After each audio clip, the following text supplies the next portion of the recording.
이 시간 함께 보신 말씀, 우리 신약성경 고린도전서 말씀 함께 보시겠습니다. 고린도전서 15장 1절부터 11절까지의 말씀. 고린도전서 15장 1절부터 11절까지의 말씀, 제가 가진 성경, 신약성경 281쪽에 있는 말씀입니다. 신약성경 281쪽에 있는 고린도전서 15장 1절부터 11절까지의 말씀, 우리 한 절씩 교독하면서 하나님 앞에 봉독합니다. 형제들아, 내가 너희에게 전한 복음을 너희에게 알게 하노니 이는 너희가 받은 것이요 또 그 가운데 선 것이라. 너희가 만일 내가 전한 그 말을 굳게 지키고 헛되이 믿지 아니하였으면 그로 말미암아 구원을 받으리라. 내가 받은 것을 먼저 너희에게 전하였느니 이는 성경대로 그리스도께서 우리 죄를 위하여 죽으시고 장사 지낸 바 되셨다가 성경대로 사흘 만에 다시 일어서사 게바에게 보이시고 후에 12 제자에게와 그 후에 500여 형제에게 일시에 보이셨나니 그 중에 지금까지 대다수는 살아있고 어떤 사람은 잠들었으며 그 후에 야고보에게 보이셨으며 그 후에 모든 사도에게와 맨 나중에 만삭되지 못하여 난 자 같은 내게도 보이셨느니라. 나는 사도 중에 가장 작은 자라. 나는 하나님의 교회를 박해하였으므로 사도라 칭함받기를 감당하지 못할지니라.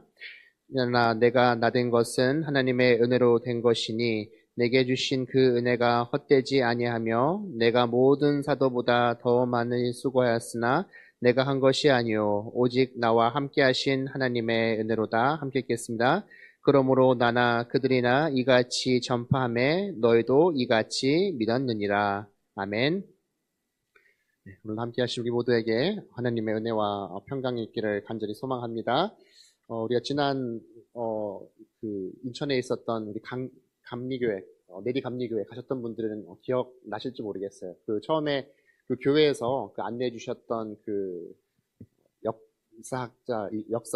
교사이신 그 권사님께서 우리 신앙생활 안에서 시옷과 리을로 시작된 단어가 뭐냐라고 하면서 던져주셨어요. 생각해보니까 참 많더라고요. 뭐 성령도 있고 사랑도 있고 사람도 있고 세례, 섭리, 승리 참 많아요. 저도 말씀을 준비하면서 비읍과 이음으로 시작된 단어가 뭐가 있을까 생각해봤어요. 그렇게 많지 않더라고요. 뭐 비유도 있고 뭐 부인도 있고 뭐 여러 가지 있지만 어쩌면 그 가운데서 가장 유명한 것은 복음이 아닐까 생각합니다. 오늘 주신 우리 말씀 속에서 우리 교회 안에서 많은 것들 뭐 사랑도 있고 뭐 신뢰도 있고 뭐 비유도 있고 여러 가지 있겠지만 오늘 주신 말씀 가운데 우리가 어쩌면 신앙생활 하는 데 있어서 가장 중요한 것 가운데 하나가 어쩌면 이 복음이 아닐까 생각합니다.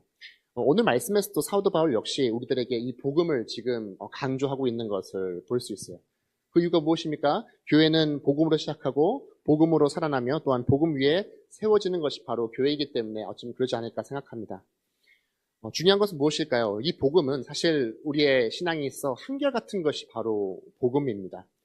복음은 변함없는 상수라면 오히려 우리는 어떻습니까? 그 안에서 늘 어디로 튈지 모르는 변수와 같은 것이 바로 우리라는 것이죠. 그래서 우리가 때로는 첫 믿음을 소유할 때 이 복음을 붙잡고 한참을 지나가다가 변하는 나의 삶의 모습 때문에 어떻습니까? 이 복음을 내려놓고 또한 외면하며 살아가는 경우들이 있다는 것이죠. 그래서 오늘 사도 바울도 말하고 있는 것처럼 우리가 굳게 지키고 헛되이 믿지 아니하며 끝까지 복음을 붙잡고 나아갈 수 있는 저희가 된다는 것을 오늘 주신 말씀을 통해서 다시 한번 기억할 수 있기를 소망합니다. 다시 한번 오늘 주셨던 말씀 안에서 다시 한번 이 복음을 붙잡고 새롭게 결단하는 저희 모두가 될 수 있기를 간절히 소망합니다. 그렇다면 우리는 복음을 향해서 어떤 마음을 먼저 가져야 할까요? 이 복음을 향해 나아갈 때 이 바울이 그랬던 것처럼 우리 역시도 그 소중한 마음들을 가지고 이 복음을 향해 나아갈 수 있기를 소망합니다. 먼저 1절 말씀에서 바울은 이렇게 말합니다. 형제들아, 내가 너희에게 전한 복음을 너희에게 알게 했다.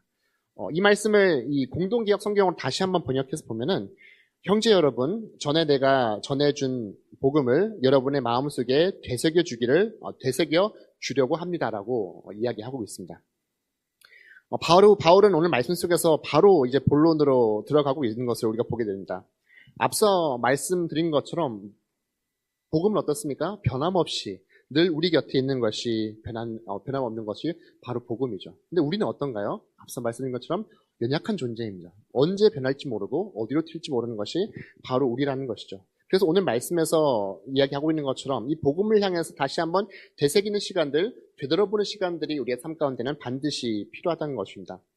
그렇다면 오늘 이 말씀 속에서 이야기하고 있는 복음은 어떤 것일까? 우리가 잘 알듯이 복음은 어떤 것입니까? 우리가 기쁜 소식, 승리의 소식을 바로 복음이라고 이야기하죠. 우리가 잘 알듯이 과거에 이 전쟁에서 승리를 했을 때 그 승리의 소식을 전해오는 것이 바로 복음이라고 합니다. 지금 어쩌면 우리도 이 땅 가운데서 일어나고 있는 이 전쟁들을 바라보면서 어떤 마음을 가질까요? 바로 이 전쟁이 끝나기를 바라는 그 마음도 어쩌면 우리들에게 있지 않을까 생각합니다. 근데 성경 속에서 말하고 있는 이 복음은 사실 우리가 알듯이 세상의 이 전쟁, 실제의 전쟁 속에서의 승리를 이야기하고 있는 것이 아님을 우리가 잘 압니다. 오늘 바울이 말하고 있는 이 복음, 어떤 승리를 저희에게 말하고 있습니까? 바로 예수님께서 이 땅 가운데 오신 그 승리, 죄와 사망에 대한 그 승리를 우리들에게 이야기하고 있는 것이죠. 이것이 어쩌면 우리 기독교에 있어서 가장 핵심적인 것 가운데 하나가 바로 오늘 사도 바울이 저희들에게 이야기하고 있는 바로 이 복음입니다. 여러분 혹시 다음 주 월요일이 무슨 날인지 아시나요? 석가탄신이에요. 저는 어제 알았어요. 어제 아내가 보더니 다음 주 애들 학교 안 가네? 근데 마음이 어땠을까? 월요일, 왜 하필 월요일이지? 월요일 쉬는데 아이들하고 또 시간 보내야 되나? 막 불편한 마음이 있었어요. 그러다가 다시 좀 마음 고쳐먹고, 그치. 애들하고도 시간 보낼 날이 얼마나 있겠나 하면서 또 이제 뭘 할지 좀 계획을 세우고 있습니다.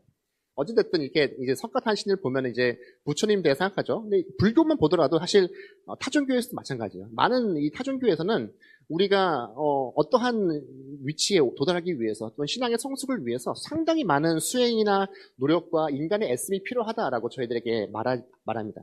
하지만 오늘 이 기독교, 이 말씀 가운데서 말하고 있는 기독교의 핵심, 이 복음은 어떻습니까? 그 접근 자체가 완전히 다르다는 것을 알 수가 있어요. 하나님께서 우리에게 내려오신 것이 바로 성경에서 말하고 있는 복음입니다. 그리고 죄인된 저희를 찾아오신 은혜의 사건이 바로 오늘 말씀에서 이야기하고 있는 그 복음의 이야기죠. 우리가 노력으로 하나님께 나아가고 힘을 다해 수행을 통해서 하나님께 나아가는 것이 아니라 하나님께서 죄인된 저희들을 찾아오신 것이 바로 말씀 가운데서 이야기하는 복음인 것이죠. 그리고 오늘 말씀에서 우리는 그 복음을 어떻게 1절 말씀에서 그 복음을 받은 자들이다라고 이야기하고 있어요. 받은 자들이다. 복음은 누군가가 생각해가지고 만들어내는 것이 아니죠. 우리는 그것을 어떻게 받는 위치에 있어요. 가끔 세상 속에서 또한 이단들 가운데 새로운 복음을 이야기하는 경우들도 있어요. 새로운 메시아가 왔다라고 이야기하는 경우들도 있습니다. 근데 복음은 어떻습니까? 우리가 받는 것이죠. 전에 받는 것이 바로 복음이며 그것을 이어받고 또한 세상 가운데 다시 전하는 것이 바로 복음이다라는 것을 우리가 알 수 있어요. 어쩌면 늘 변하지 않는 복음이기 때문에 어쩔 때는 교회에서 복음을 이야기할 때 그것이 지겨울 때도 있어요. 투박해 보이는 경우들도 있습니다. 하지만 우리가 늘 기억해야 되는 것이 무엇일까요? 이것이 바로 신앙의 기초라는 것이죠. 늘 신앙의 기초. 이 신앙의 기초가 흔들면 우리가 믿음이 또한 그 속에서 흔들릴 수 있는 것이죠. 모든 곳에 있어서 기초가 얼마나 중요합니까? 우리가 음식을 만들 때도 늘 기초가 참 중요하죠. 기본되는 음식들이 참 중요하다고 생각합니다. 어제도 목사님과 이제 왔다 갔다 하면서 두쫑쿠, 얼마 전 유행했던 두쫑쿠도 금방 유행 지나가고 탕후루 얘기도 했습니다. 탕후루도 한창 유행했다가 지나가지 않습니까? 사람들의 입맛은 순간순간 새로운 걸 찾다가도 어떻습니까? 결국 어디로 돌아가냐고요? 기본으로 돌아가는 것이 어쩌면 우리의 입맛도 아닐까 생각합니다. 우리 신앙도 늘 그 기본이 잘 세워져 있어야 한다는 것이죠. 그것이 나에게 힘이 돼야 한다는 것이죠. 우리가 신앙을 바라볼 때 나에게 가장 원동력과 힘이 되는 것이 무엇입니까? 나에게 주어진 나의 환경과 또한 나의 감정들, 또 사람들로부터 인정받는 것이 순간순간에 힘이 될 수는 있겠습니다. 하지만 정말 믿는 사람들은 어떤 마음을 가져야 할까요? 늘 이 복음 위에 든든히 세워져 있는 저희가 되어야 할 줄로 믿습니다. 다시 한번 이 간절한 마음을 가지고 복음 안에서 소망을 붙잡고 나아감을 통해서 다시 한번 그 믿음을 굳게 지켜나가는 우리 모두 될 수 있기를 간절히 소망합니다. 그렇다면 오늘 이 말씀 속에서 말하고 있는 이 복음의 중심에는 뭐가 있을까요? 사도 바울의 이야기를 3절과 4절 말씀에서 보게 되면 이렇게 말합니다. 이제 이야기하고 있죠. 내가 받은 것을 먼저 너희에게 전하니 이는 성경대로 그리스도께서 우리의 죄를 위해서 죽으시고 장사 지내 맡으셨다가 성경대로 사흘 만에 다시 살아나사라고 말하고 있어요. 복음의 중심에는 특정한 사상이나 또한 삶의 지혜를 알려주는 교훈을 말하는 것이 아니죠. 우리가 잘 알고 있듯이 복음의 중심에는 무엇이 있습니까? 예수 그리스도 한 분뿐임을 믿음으로 또 고백하는 우리 모두 될 수 있게 간절히 소망합니다. 오늘 말씀 속에서 사도 바울이 다시 한번 이 예수님에 관한 그 설명을 다시 한번 하고 있어요. 무엇을 먼저 말하고 있습니까? 우리의 죄를 위해서 죽으셨다라고 말합니다. 우리를 위해서, 여기에는 무엇이 담겨져 있습니까? 나를 대신해서 죽으셨다는 것을 이야기합니다. 마땅히 심판받아야 할 우리를 위해서 주님께서 다시 죽으신 것을 말씀은 이야기하고 있는 것이죠. 이것이 우리를 향한 주님의 사랑이 얼마나 큰지를 다시 한번 말하고 있는 것이죠. 얼마만큼 나를 위해서 죽기까지 사랑하신 그 사랑으로 우리에게 다가오신 주님이시다는 것을 말합니다. 우리가 죄인 되었을 때 그리스도께서 우리를 위해 죽으셨음을 말씀은 우리들에게 선포합니다. 또한 오늘 말씀 속에서 어떻게 말합니까? 장사 지낸 바 되셨다라고 말하고 있어요. 왜 하필이면 사도 바울은 예수님의 그 죽으심을 저희들에게 말하고 있을까요? 이것은 예수님의 그 죽으심도 분명한 그 역사적 사실이라는 것을, 소문이 아니라는 것을 저희들에게 말하고 있어요. 분명한 역사의 한 사건이며 실제로 일어났던 일이다라는 것을 강조하고 있는 것이죠. 전해져 오는 이야기가 아닌 실제 사건임을 위한 것이죠. 그리고 이 사실을 전하면서 이것과 동시에 무엇을 말하고 있어요? 예수님의 부활 또한 이야기하고 있어요. 그래서 어떻게 말하고 있어요? 사흘 만에 다시 살아나셨다라고 이야기합니다. 앞서 말씀드린 것처럼 예수님의 그 죽음은 실제 있었던 일이었고, 또한 우리를 위해서 죽고 다시 살아나신 것 또한 실제의 일이라는 것을 사도 바울은 다시 한번 강조하고 있어요. 이것은 당시에 그가 곁에서 그 당시에 있었던 사람들에게 전하기 위한 말씀이기도 하지만 오늘날 살아가는 우리에게도 전하고 있는 그 말씀처럼 예수님은 그때 살아나셨지만 오늘도 여전히 살아계시고 우리와 함께 계시다는 것을 말씀 가운데 전해주고 있다는 것이죠. 그의 죽으심은 과거의 사건이며 실제 하고 있지만 그의 부활은 단순히 과거에만 머물고 있는 사건이 아니라 현재의 능력임을 사도 바울은 오늘 말씀을 통해서 전하고 있는 것이죠. 이 긴 시간 동안 누군가가 또 복음을 받고 전하고 복음은 오늘까지도 어떻게 이어져 오고 있는 것이 바로 복음인 것이죠. 그 복음의 토대 아래서 교회가 세워지고 또 믿음을 믿는 사람들의 수가 날마다 더해지게 되었습니다. 그 이유가 무엇일까요? 이 복음은 죽어있는 것이 아니라 살아있는 복음이기 때문에 우리는 지금까지도 이 복음을 믿고 나아가는 것이죠. 다시 한번 이 복음의 능력 또한 이 부활의 능력을 붙잡고 살아있는 신앙 가운데 나아가는 우리가 되어야 할 줄로 간절히 믿습니다. 다시 한번 이 복음을 붙잡고 나아가는 저희가 될 수 있기를 간절히 소망합니다. 그렇다면 이 복음을 붙잡고 나아가는 우리라면 어떻게 우리의 삶 가운데 어떤 삶의 변화가 있어야 할까요? 바울은 아주 기본적이고 중요한 이 복음의 본질을 우리들에게 오늘 말씀 가운데 설명하고 이어서 이 부활의 증인들에 대한 이야기를 중간에 하고 있어요. 누가 나옵니까? 베드로인 게바가 나오고요. 12제자가 나오고 500여 형제와 야고보와 사도들, 그리고 맨 마지막에 바울은 자기 자신을 저희들에게 소개하고 있어요. 우리가 잘 알고 있듯이 바울은 예수님을 만나기 전에 어떠한 인물이었습니까? 교회를 핍박했던 자리에 있었던 사람입니다. 자신의 경험이 또한 자신이 모든 알고 있던 것들이 옳다고 생각하며 그 속에서 흔들림 없는 삶을 살아갔던 사람이었습니다. 그런데 그런 바울은 바뀝니다. 무엇 때문에? 복음 때문에 그가 바뀌는 것을 알 수 있어요. 그의 고백 속에서도 그가 얼마나 변해 있는지 우리가 알 수 있어요. 9절 말씀 보면은 이렇게 고백하고 있어요. 나는 사도 중에 가장 작은 자라. 나는 하나님의 교회를 박해하였으므로 사도라 칭함받기를 감당하지 못할 자니라라고 이야기합니다. 그러면서 이어지는 10절 말씀에서도 말하고 있어요. 그러나 내가 나된 것은 하나님의 은혜로 된 것이니 내게 주신 그의 은혜가 헛되지 아니하며 내가 모든 사도보다 더 많이 수고하였으나 내가 한 것이 아니요 오직 나와 함께 하신 하나님의 은혜로라라고 이야기합니다. 우리에게 값없이 전해지는 그 선물, 받을 자격 없는 자에게 전해진 그 사랑, 이것이 오늘 사도 바울이 말씀 가운데 이야기하고 있는 그 하나님의 은혜입니다.